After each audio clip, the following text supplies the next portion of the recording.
नमस्कार बंधुरा আমি আজকে করব ধোকার ডালনা সেটাই আমি আপনাদের সঙ্গে শেয়ার করছি। এখানে আছে ছোলার ডাল, 2 কাপ মতো ছোলার ডাল নিয়েছিলাম, সেটা আমি আগের দিন রাতে ভিজিয়ে রেখেছি। তো ভিজিয়ে এখন জল ছড়িয়ে নিয়েছি। এখন আমি এটাকে পেস্ট করব।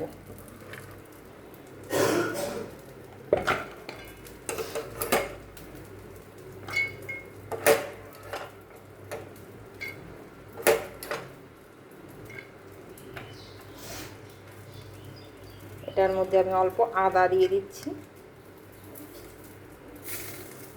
2টো কাঁচা লঙ্কা আমি একসঙ্গে সব দিয়ে দিব, অল্প হলুদ আর অল্প লবণ। এগুলো সব আমি একসঙ্গে পেস্ট করে নেব। ঠিক আছে, আমি এখন পেস্ট করে নিয়ে আসছি, তারপর আমি আসছি আবার। ছোলার ডালটা একদম মিহি করে পেস্ট করে নিয়েছি আমি। এখন কড়াইটা গরম হয়ে গেছে। এখন আমি সেই কড়াইতে 1 চামচের মতো ঘি দেব।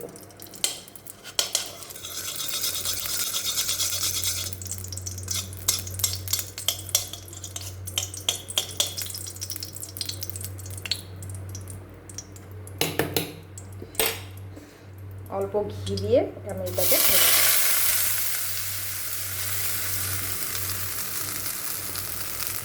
তখন আমি একটু মিষ্টি দিতে ভুলে গেছিলাম, তো এখন আমি এখানে একটু চিনি দিয়ে দিচ্ছি আর অল্প গরম মশলা দিয়ে দিলাম। এটাকে এখন ভালো করে আমি ভেজে নিই, তারপর আমি আসছি আবার। এটা হয়ে গেছে। এখন আমি থালাটাতে একটু সর্ষের তেল মেখে নিয়েছি, এটাতে আমি এখন এটা দিয়ে দেবো।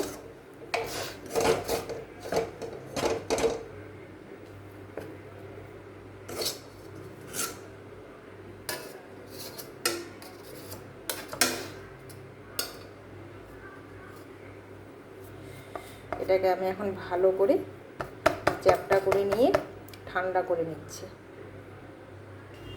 হাতে তেল নিয়ে ভালো করে এটাকে আমি ঠেসে ঠেসে একটু চ্যাপটা করে নিলাম। আর এখন এটা বরফির আকারে আমি এগুলো কেটে নেব।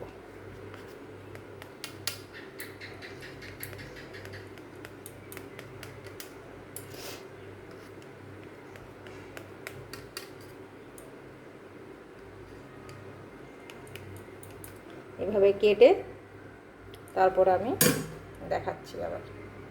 সবগুলো এইভাবে বরফির আকারে এইভাবে কেটে নিয়েছি আমি। আর যেগুলো সাইডে ছিল সেগুলো তো হচ্ছিল না, সেগুলো আমি এইভাবে গোল গোল করে নিয়েছি। চলো, তেলটা গরম হয়ে গেছে, ভালো করে এগুলোকে লাল লাল করে আমি ভেজে উঠাবো।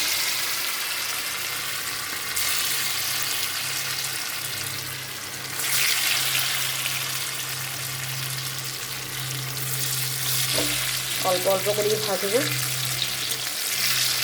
নাহলে আবার ভেঙে যাবে, ভাজাটা হবে না ভালো। চলো, এইভাবে আমি প্রত্যেকটাকে আমি লাল লাল করে এইভাবে ভেজে উঠাবো।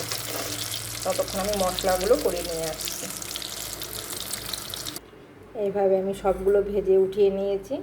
এখন আমি সেই তেলের মধ্যে জিরে আর গোটা গরম মশলা ফোড়ন দিয়ে দিচ্ছি।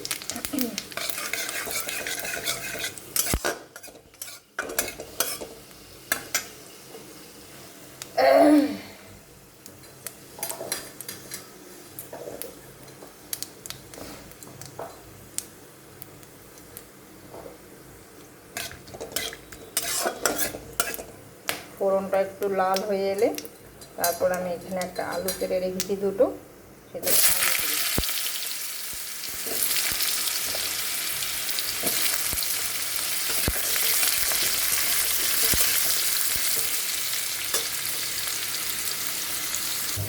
আলুগুলো ভাজা হয়ে গেছে। এখন আমি এখানে মশলা দিয়ে দেব। এখানে আমি অল্প আগে হলুদ দিয়ে দিই। তেলে হলুদটা দিলে ঝোলের কালারটাও ভালো আসে।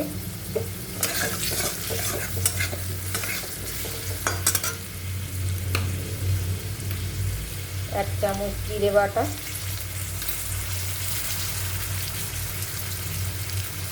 ঝালটা লঙ্কা বাটা, ঝাল যে যেমন খাবে সে সেরকম দেবে।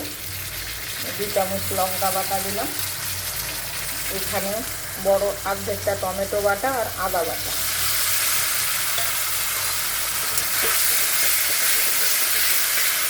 মশলাটা ভালো করে কষিয়ে নেব। পরিমাণ মতো লবণ আর চিনি। মশলা ভাজা হোক। মশলাটা একদম ভালো করে ভাজা হয়ে গেছে। এখন এখানে একটু মগজ আর কাজু বাটা দিয়ে দিচ্ছি।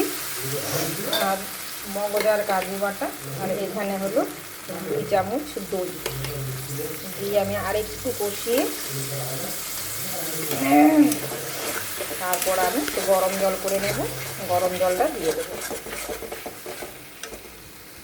মশলাটা ভাজা হয়ে গেছে, সাইড থেকে তেল ছেড়ে দিয়েছে। এখন আমি গরম জল করে রেখেছি, সেই গরম জলটাকে দিয়ে দেবো।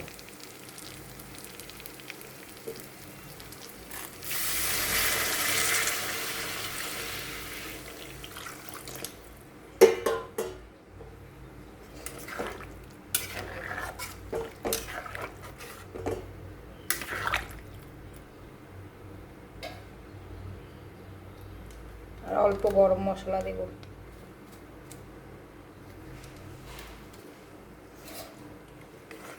ঝোলটা ভালো করে জাল হোক। ঝোলটা একদম ভালো করে ফুটে গেছে। 1 চামচ আমি ঘি দিয়ে দিচ্ছি। একদম শুকিয়ে ফেললে হবে না, কারণ বড়াগুলো আবার ঝোল টেনে নেবে। সেই জন্য আমি এতটুকু ঝোল রাখলাম। রেখে এটা আমি বন্ধ করে দিলাম। দিয়ে এখন আমি এইগুলো দিয়ে আমি ঢেকে রাখছি। আমি কিছুক্ষণ পর আমি দেখাচ্ছি।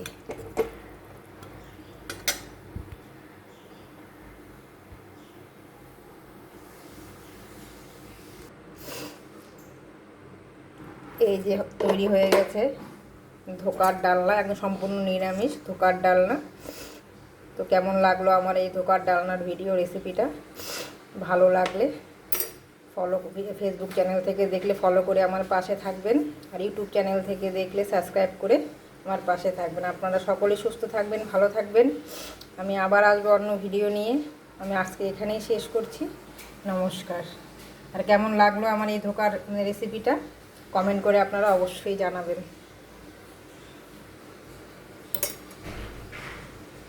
এটাতে আমি জাল করিনি, কিন্তু জাল করলে এগুলো সব ভেঙে যাবে।